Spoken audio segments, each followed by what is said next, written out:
So guys, I know you are busy, but take time to check your furnace, like this. That's not good, eh? Yeah.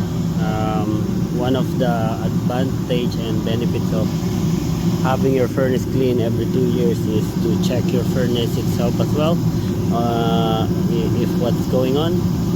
So yeah, that those are active leak.